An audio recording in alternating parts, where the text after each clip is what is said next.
yielding the floor to me to make my contribution to this motion. Mr. Speaker, of course, I recognize that the plight of the IDPs in Nigeria and indeed around the world is one that is pitiable and is cause for national interest, of course, global interest.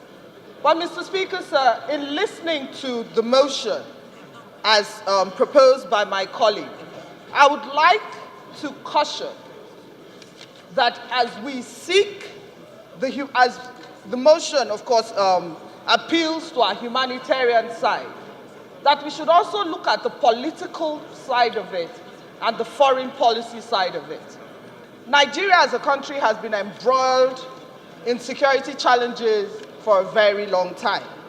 Nigeria recognizes that the best way to deal with these security challenges is to have regional cleavages.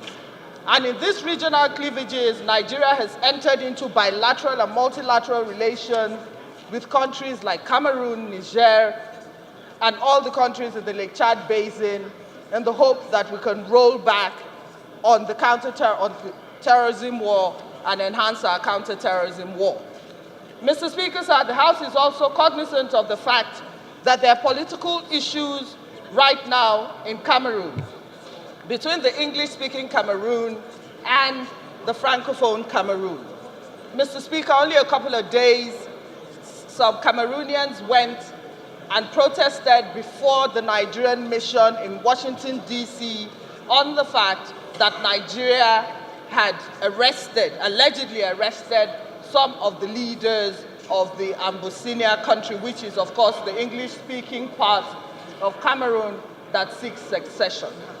Mr. Speaker, sir, if, as a country, we do not take efforts into ensuring that the people... Silence, please. Silence, please. Order. Please, honorable members, silence, please.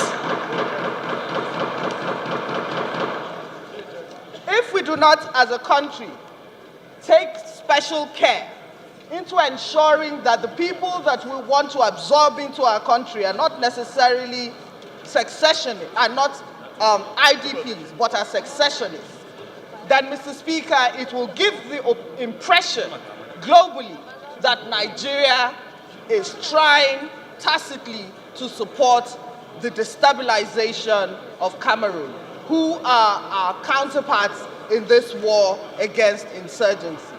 I would therefore seek that while we look at this motion, that we are not very quick to, as a House, vote to support the absorption of these IDPs, because they may be IDPs, I don't doubt, of course they're internally displaced, but Mr. Speaker, they may also be soldiers, who knows, or freedom fighters, or whatever word we want to use to describe these people who are running away from Cameroon and seeking refuge in our country.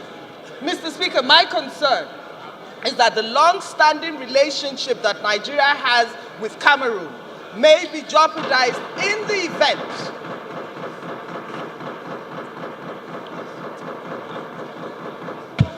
Please, honorable members, please.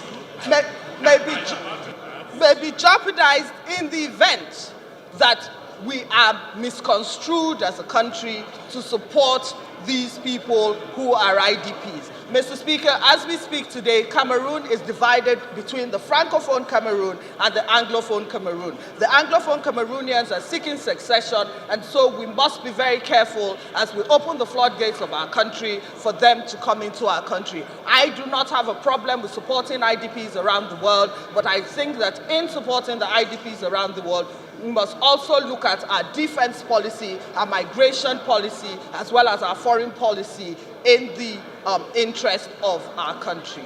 That is my submission. So,